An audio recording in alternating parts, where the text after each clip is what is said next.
네, 안녕하십니까. 네, 선교 토크 시간이 돌아왔습니다. 선교는 참 다양한 일인 것 같아요. 정말 다양한 일입니다. 교회에서 보통 하던 활동보다 너무 많은 그런 사역들이 다 있지요. 사실 선교지에서 하는 거의 모든 일들이, 모든 종류의 일들이, 그것이 어떨 때는 사업일지라도 다 선교가 될 수 있잖아요. 그러니까 얼마나 폭이 넓습니까? 보통 목회자들이 하는 폭이 한 이렇게 교회 안에서 5-6가지 역할이 있다면 선교지에서 선교사의 역할은요 정말 그렇죠. 한 나라와 한 민족을 품고 하는 일이니까 정말 많은 일들이 있지 않겠습니까? 네, 그런 것들을 생각할 때에 이 선교에 손을 잡는다는 것, 그런 소명을 받았다는 것, 정말 특별한 은혜이고 특별한 하나님의 부르심이라고 생각이 됩니다. 현재 우리 선교사님들이 나가서 쭉 하시는 사역들이 많이 적혀 있어요. 한국 선교사님들이 제일 많이 하시는 게 이제 교회 개척 사역이지요. 그 외에도 뭐 신학교에서 가르치시는 일, 의료 사역, 뭐 고아원이나 복지 사역, 특수하게 음악, 또 체육, 다양한 사역들이 선교지에서 지금 펼쳐지고 있습니다. 어떤 분들은 또 가난한 분들을 위해서 직업교육 하시는 분들도 계세요. 정말 직업을 준다는 것, 삶의 방편을 마련해 준다는 것 굉장히 귀한 일이죠. 또 어떤 분들은 정말 물이 없는 곳에 가서 우물을 파주는 그런 우물 사역도 있습니다. 현재는 뭐 더 다양한 일들이 일어나겠지요. 4차 산업혁명과 이게 결부되어서 더 많은 것들이 확장되지 않을까 그런 생각도 하고요. 또 하나는 그런 것도 있습니다. 사실은 그러니까 첨단 기술보다는 선교사 세계 또는 NGO 세계에서는 적정 기술이라는 단어가 굉장히 유명합니다. 그러니까 선진국에서는 이미 한물간 기술이라서 안 쓰는데 그런 한물간 기술들이 개발도상국이나 저개발 국가에서는 오히려 요긴하고 아주 시기적절한 기술이 되어서 많은 사람을 살리고 풍요롭게 하는데 큰 일을 하죠. 그래서 선교사들은 적정 기술을 배워갖고 가서 그런 것들을 도입해서 현지에 이렇게 쫙 보급하는 일도 하는 경우도 있습니다. 참 다양한 일들이 일어나고 있습니다. 저희 태국 같은 경우에 최근에 주목받는 그런 아주 중요한 일이 있다면 난민 사역이죠. 태국은 자유국가이고 주변에 5개 국가를 이렇게 접하고 있다 보니까 주변으로 있는 나라들이 내분이 일어날 때마다 또는 공산화라든지 어떤 큰 변화가 일어날 때마다 태국으로 다 넘어오세요. 그러니까 태국에 지금은 이제 미얀마 난민 캠프만 있는데 예전에는 라오스 난민 캠프도 있었고 또 캄보디아 난민 캠프도 있었습니다.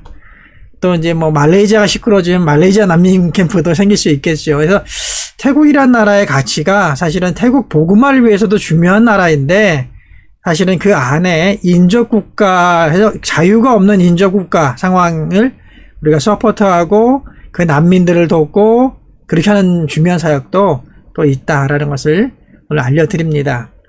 사실 지금 캄보디아는 자유가 좀 있지 않습니까? 그래서 캄보디아에는 캄보디아 기독교단들이 많이 지금 성장을 하고 있습니다. 성장님들 일하시지만 캄보디아 내에서 캄보디아 기독교 우리 교단들이 막 성장을 하고 있는데 교회들이 성장하고 있는데요.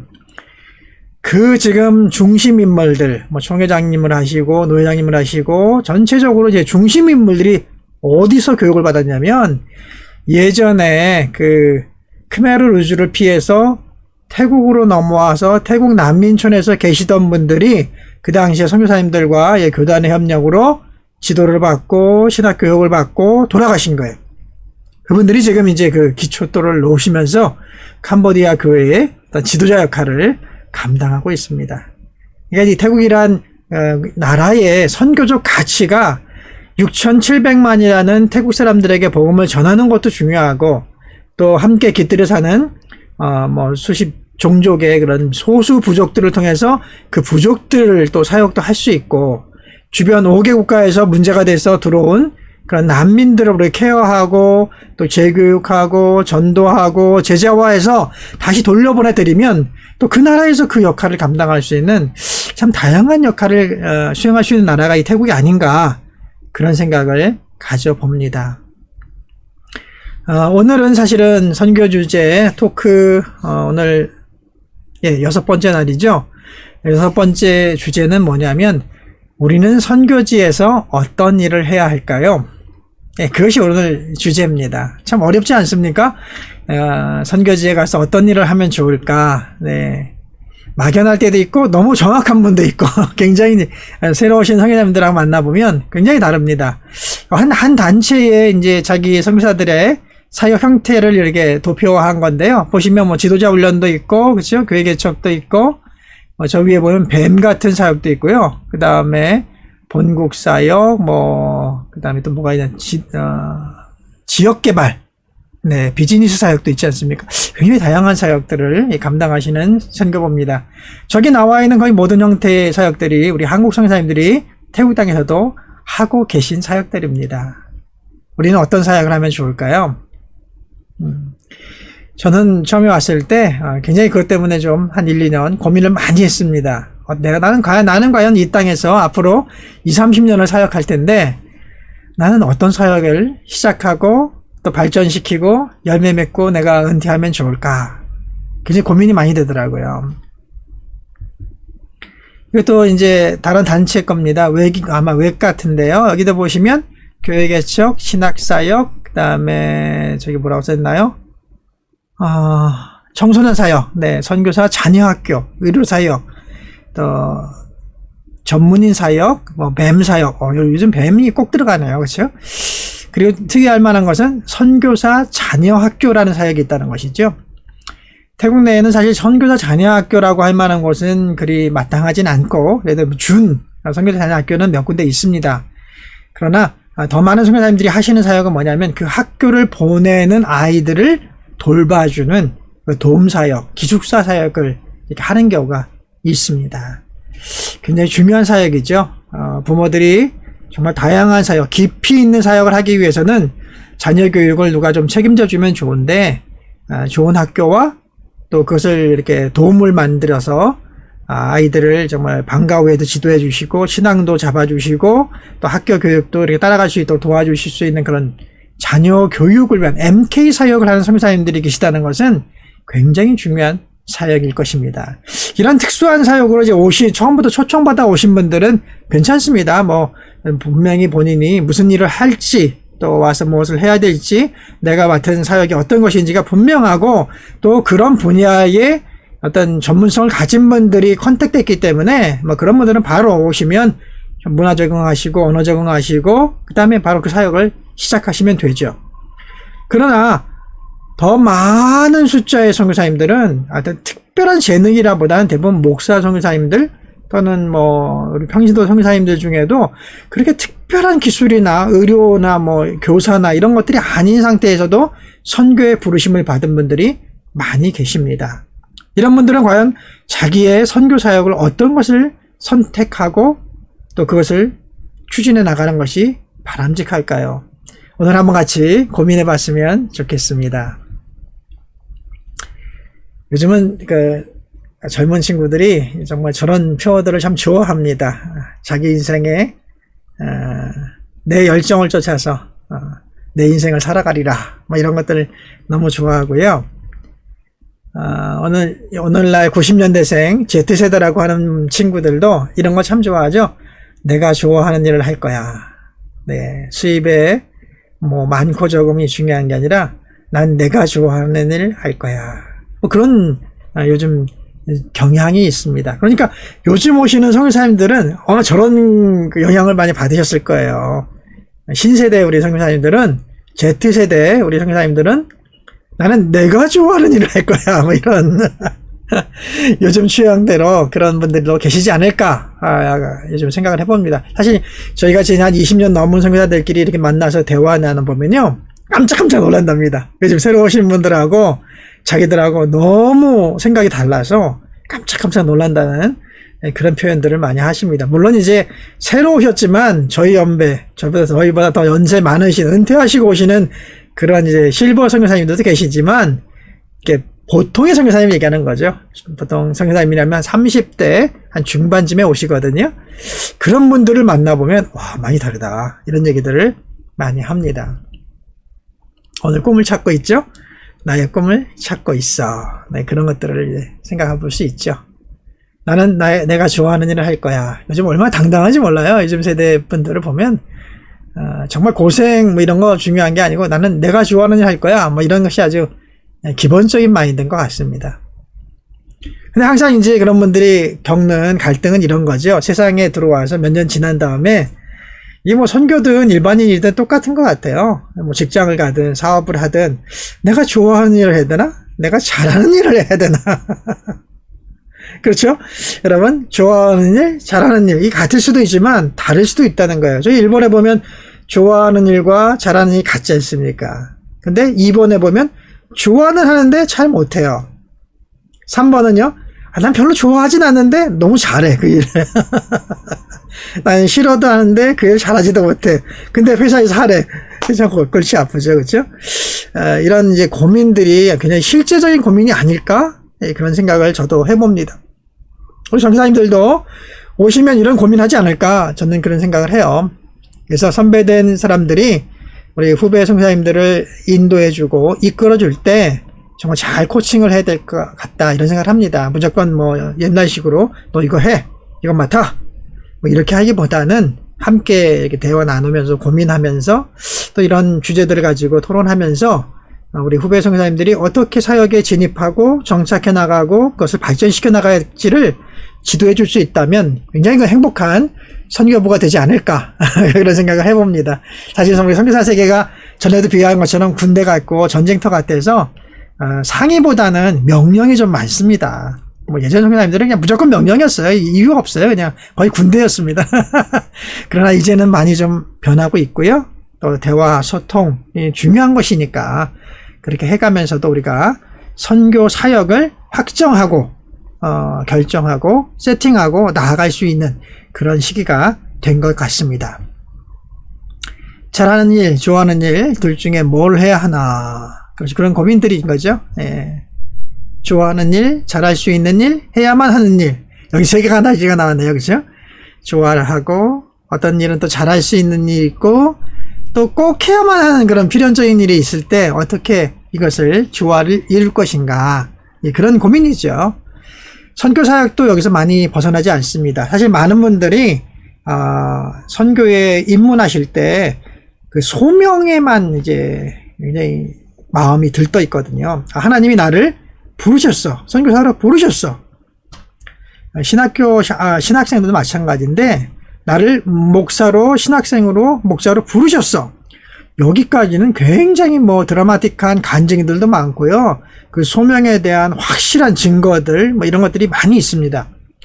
그런데 선교지에 들어와서 문화적응을 마치고 언어적응을 마치고 사역에 들어갈 때, 또는 신학교에서 신학교육을 마치고 사역 현장으로 나아갈 때 우리는 구체적인 두 번째 수명을 잘 안 묻는 경향이 있어요. 그냥 대다수가 하는 일을 나도 따라가는 일이 많다는 것이죠. 그러다 보니까 착시 현상이 생깁니다. 선교사가 너무 많은 것 같아. 목사가 너무 많은 것 같아. 저는 그런 질문을 들을 때마다 이렇게 반문합니다. 하나님이 그렇게 멍청하신 줄 아세요? 하나님이 수요와 공급도 모르시고 우리를 부르신 것 같아요? 그렇지 않지 않습니까? 우리에게 소명을 주신 분은 하나님이세요. 수요와 공급에 따라서 각 교회에서 공산주의나 사회주의처럼 차출해가지고 적당한 인원을 훈련시켜서 목사를 만드는 게 아니라는 거죠. 하나님께서 먼 미래를 바라보시면서 그 시대에 필요한 일꾼들을 부르시는 거잖아요. 그렇다면 목사가 남아돈다, 이런 표현은 참 이게 어불성설입니다. 잘못된 말입니다. 그러나 이런 실수는 할 수 있습니다. 하나님께서는 정말 다양한 곳에 쓰시려고 사람들을 신학교로 수백 명을 불러왔는데 졸업하고 모두가 하나의 길만 가려고 하는 거예요. 나는 담임 목사 할 거야. 이러면 큰일 나는 거죠. 하나님은 학원 선교도, 군 선교도, 청소년 선교도, 뭐 불황인 선교도, 빈민 선교도, 농어촌 선교도, 뭐 다양한 곳에 주의 일꾼들을 쓰고 싶은데, 아니 모든 졸업생들이 그냥 오직 교회, 오직 담임 목사 이것만 바라본다면 착시 현상이 일어나는 거죠. 똑같습니다. 선교 현장에서도 우리 태국만 해도 400여 가정 또는 많게는 500여 가정의 선교사가 와 있는데 정말 깊이 있게 나를 이 땅에 부르신 주님께서 맡기실 일에 대한 또 다른 두 번째 깊은 기도, 깊은 대화가 없이 그냥 남들 제일 많이 하는 거 나도 따라간다 이러면요, 하하, 이게 참 착시현상이라 할 수 있습니다. 왜 이렇게 선교사가 많지? 왜 이렇게 하는 일마다 동네마다 같은 일 때문에 이렇게 부닥치게 되지? 이런 일들이 막 벌어지는 거죠. 우리는 이 두 번째 구체적인 사역에 대해서도 첫 소명을 받을 때와 마찬가지로 진지하게 기도하고 진지한 응답과 진지한 고민 가운데 길을 나서야 될 줄로 생각이 됩니다. 진로 결정, 좋아하는 일과 잘하는 일 어떤 걸로 결정하셨습니까? 우리 선교사님들도 좋아하는 일이 계세요. 그리고 잘하는 일도 있습니다. 정말 근데 그 두 가지만 있을까요? 야, 전 이 포스터, 이 책 표지 보고 깜짝 놀랐어요. 나는 그럭저럭 살지 않기로 했다. 야, 멋있는 젊은이인 것 같아요. 요즘 젊은 세대는 참 멋있습니다. 나는 그럭저럭 살지 않기로 했다. 나는 멋지게 살 거야. 난 소신껏 살 거야. 뭐 이런 뜻이겠죠? 우리 선교사님들도 나는 그럭저럭 선교하지 않을 거야. 이런 마음으로 선교하셨으면 참 좋겠습니다. 동상이몽이라는 그 프로그램이 있잖아요. 부부가 나와서 서로가 얼마나 같은 것 가지고도 다르게 생각하고 있는가, 뭐 이런 것들을 이렇게 보여주는 프로그램 아니겠습니까? 저도 간혹 집사람하고 이렇게 보는데 남녀 차이가 너무 큰 것처럼 동상이몽이 참 많더라고요. 선교지에서도 동상이몽이 있습니다. 여러분이 선교지에 올 때에 첫 번째 할 일이 뭐라고요? 선교 플랫폼을 정한다 그랬잖아요. 문화 적응하고 언어 배우면서 이 선교 플랫폼을 결정하는데, 이 플랫폼이라는 건 뭐냐? 나의 파트너를 현지에서 구하는 거죠. 나의 파트너가 생겼습니다. 그 파트너가 원하는 나의 사역, 내가 원하는 선교 사역, 이게 동상이몽이 되는 경우가 굉장히 많이 있습니다, 여러분. 역지사지로 한번 생각해 봐야 되는 거예요. 나를 부른 사람들이 원하는 것과 또 내가 하고 싶은 것은 많이 다를 수가 있습니다. 그럴 때 갈등이 일어나기도 하고, 또 처음 자기가 안착하려고 했던 그 모임에서, 그 그룹에서, 그 선교부에서 또 현지 교단에서 나오는, 또 다른 길을 찾는 그런 경우도 많이 있습니다. 이런 플랫폼 결정하고 그 다음에 사역의 동상이몽이 안 되고 일치된 시각으로 같은 방향, 같은 그 목표를 가지고 나아가는 그런 것들이 잘 된 분은 정말 큰 복을 받으신 분들인데, 그렇지 못한 분들은요, 거의 뭐 5, 6년 한 텀을 그냥 허송생활 하는 경우도 많이 있습니다. 그리고 안식년 갔다 와서 새로 시작하는 거죠, 모든 걸 다. 그러면 지난 5, 6년 동안 있었던 건 뭡니까? 물론 뭐 문화적하고 언어 배운 거, 관계한 건 있겠죠. 남는 게 있겠지만, 정말 많은 것들을 또 손실하고 새로운 플랫폼에서 또 새로운 사역으로 출발을 해야 되니까 그 손실이 굉장히 많습니다. 비효율적인 거죠. 그러니까 처음부터 이 동상이몽이 되지 않고 하나의 비전, 하나의 목표, 한 방향을 바라볼 수 있는 그런 선교가 되도록 만들어가는 것은 굉장히 중요하다. 그런 생각을 가집니다. 내가 잘하는 것, 좋아하는 것, 가치 있는 것, 그 가운데에서 중첩되는 부분에서 직업을 선택하라. 이런 것도 요즘 이제 진로 선정에 있어서 상담을 이렇게 해준다고 합니다. 굉장히 중요한 것 같아요. 선교사가 내가 잘하는 것, 또 내가 좋아하는 것, 또 현지에서 가치 있는 것, 뭐 저 가치 있는 것을 현지가 요구하는 것, 이렇게도 쓸 수 있겠죠. 또는 현지에서 필요로 하는 것들, 그것을 이렇게 중첩해서 그 공통 분모를 나의 사역의 핵심으로 잡는다면 굉장히 그것은 해피한 거죠. 굉장히 해피한 겁니다. 이건 좀 비즈니스적인 마인드를 만들어놨죠. 내가 좋아하는 것, 내가 잘하는 것, 또 시장이 원하는 것. 시장이 우리는 현지죠, 현지. 현지 교단, 현지 기독교, 또 현지 이 나라가 원하는 것, 내게 요구하는 것. 그 모든 것들이 잘 이렇게 접촉되었을 때, 교집을 이룩하고 서로가 만족할 수 있는 것을 찾았을 땐 굉장히 그건 베스트입니다. 베스트.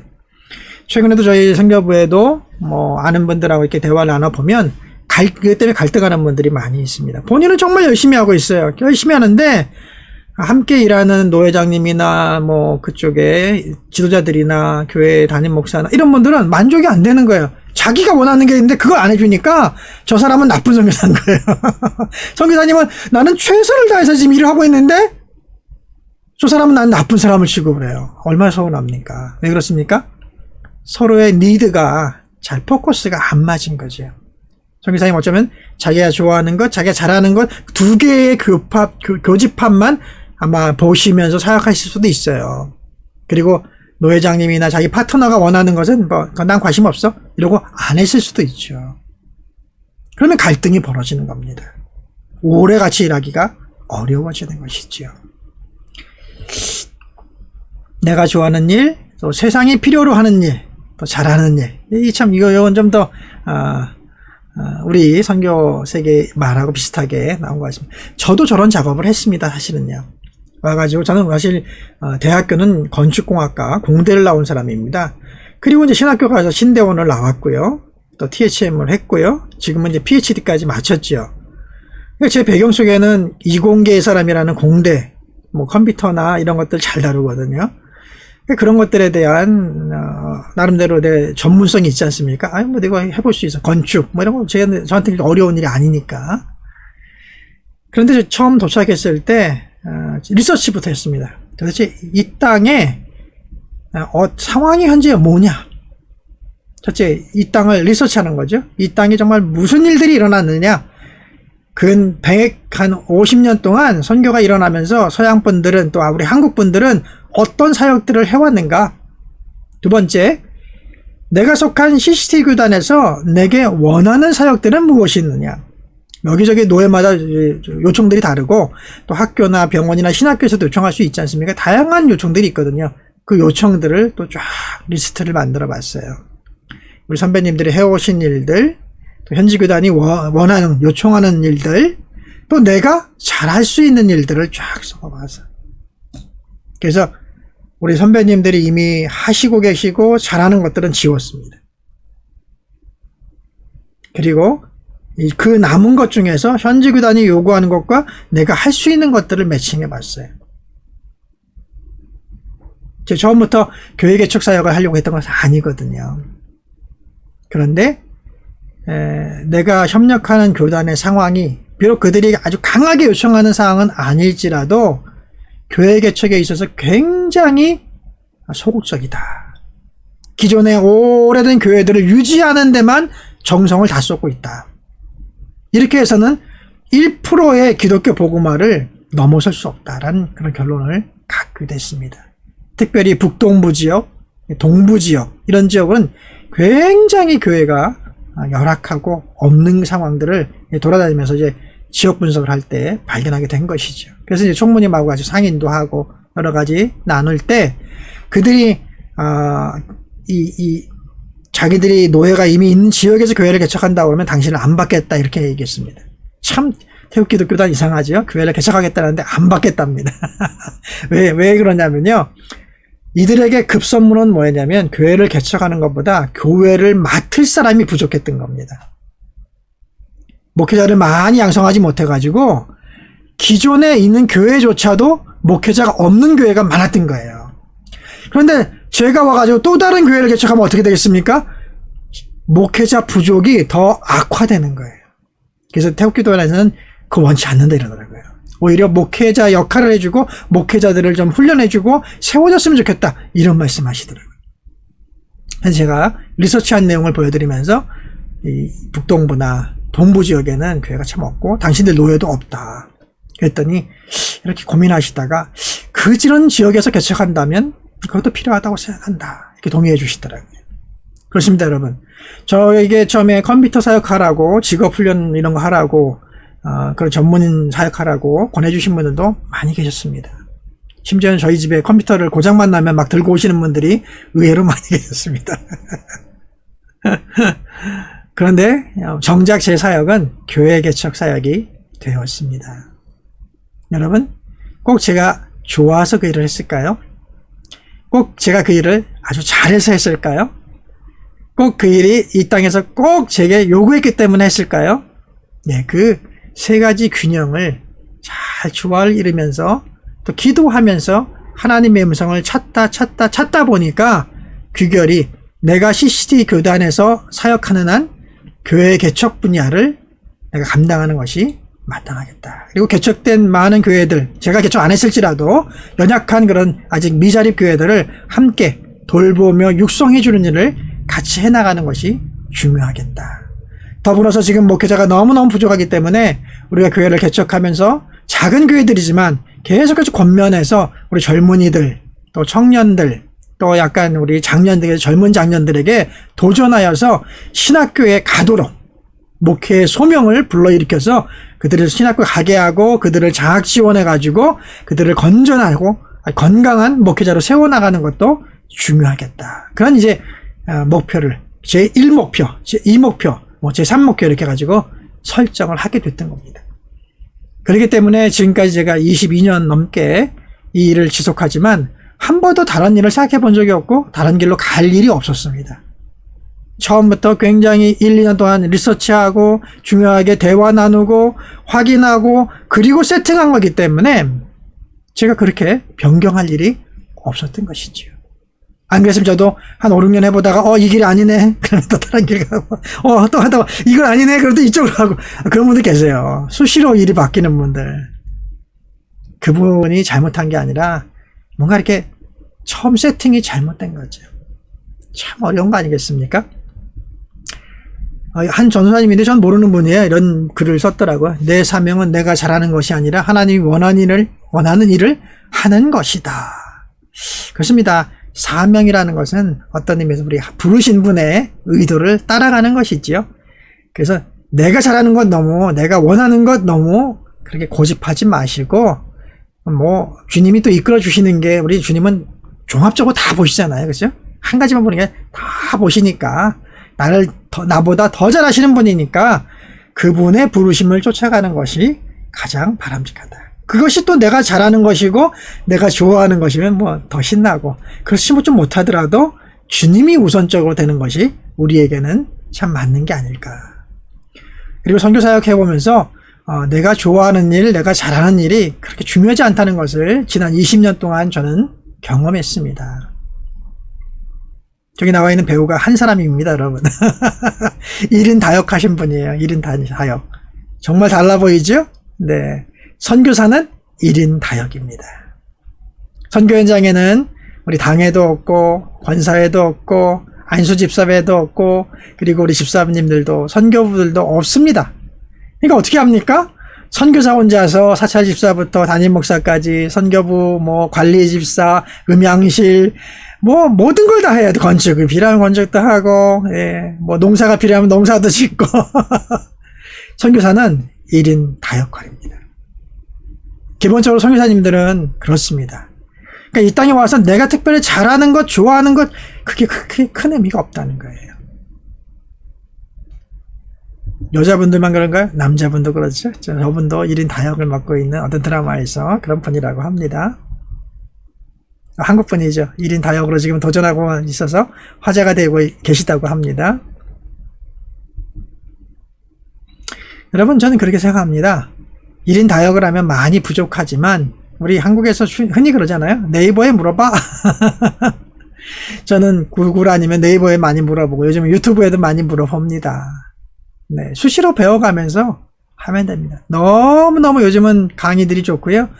너무너무 전문가들이 각자 유튜브 채널을 만들고 막 자기의 노하우들을 강의해 주기 때문에 제가 가서 봐주면요. 질문하면 너무 좋아하세요. 너무 반기고 막 너무 전문적인 지식들을 코치해 주세요. 너무 감사하지 않습니까? 예전에는 정말 전문 학교나 전문 대학이나 이런 데 가서 교수님들 만나지 않으면 전문가들 만나지 않으면 몰랐던 것들, 배울 수 없었던 것들을 이제는 너무나 쉽게 선교 현장에서도 배워서 사용할 수 있는 시대가 된 것입니다. 네이버에 정말 많이 물어봤었죠. 원격 교육 요즘은 너무 많이 돼 있지 않습니까? 코로나 덕분에 앞으로 더욱더 활성화될 것 같습니다. 이런 교육만으로도 우리는 충분히 배워나가면서 줌 같은 거 활용해서 우리 코치 받아가면서 얼마든지 일할 수 있습니다. 내가 오늘 막 배워가지고요 내일 막 가르쳐도 돼요. 선교사는 그런 사람들입니다. 마치 10년, 20년 내가 그것을 알았던 것처럼 막 가르치죠, 우리는. 바로 어제 배웠는데, 어제 막 물어보고 어제 배웠는데, 오늘 막 내가 현지인들 가르칠 때, 내가 이 분야야 10년, 20년대 전문가처럼 막 가르칩니다. 가능합니다. 1인 다역하셔야 됩니다. 어쩔 수가 없습니다. 선교사는 소수가 한 민족, 한 나라를 책임지는 사람들입니다. 군인으로 따지면 우리는 이 나라의 정규군이라기보다는 유엔에서 파견한 유엔군이죠. 그래서 주요 거점, 도시들을 장악하고 잘 통제만 하면 현지의 지도자들이 성장하고 현지의 군대가 경찰이 성장해서 우리의 모든 임무를 이렇게 이양받아서 그들이 이제 나라를 통치하고 관리할 수 있는 그런 역할을 하는 것 아니겠습니까? 똑같은 군인이 아니고 우리는 유엔 파견군 같은 역할을 감당해야 하는 것입니다.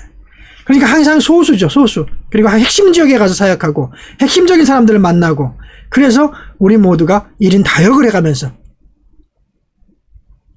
선교 사역을 진행해야 된다고 생각합니다. 제가 20년 동안 넘게 배운 결론입니다. 제가 전공했던 건축 그런 거 할 때는 뭐 좀 사용합니다만 전혀 관계없는 일들도 다 보고 배우면서 진행하고 있습니다. 아무 문제가 없습니다, 여러분. 조금 미숙한 건 있겠죠? 더 부족하면 한국에서 전문가를 모시고 오면 됩니다. 그래서 그분들을 통역해서 세워드리면 됩니다. 그렇게 하면 우리 얼마든지 일을 진행할 수 있습니다. 유튜브 우리 여기서 정말 많은 걸 배웁니다. 네, 그렇습니다, 여러분. 오늘은 우리 함께 선교지에서 나의 사역을 어떻게 선정할 것인가, 이제 플랫폼을 마련했다면 그 플랫폼을 기준으로 거기에 어떤 선교 사역을 심고 시작할 것인가, 오늘 함께 이 주제를 가지고 나누어 봤습니다. 우리 선교를 같이 하시는 동역자 여러분들, 또 선교를 시작하시는 분들, 선교에 관심 있는 분들 조금이라도 도움되는 그런 시간 되었으면 합니다. 감사합니다. 다음에 또 뵙겠습니다.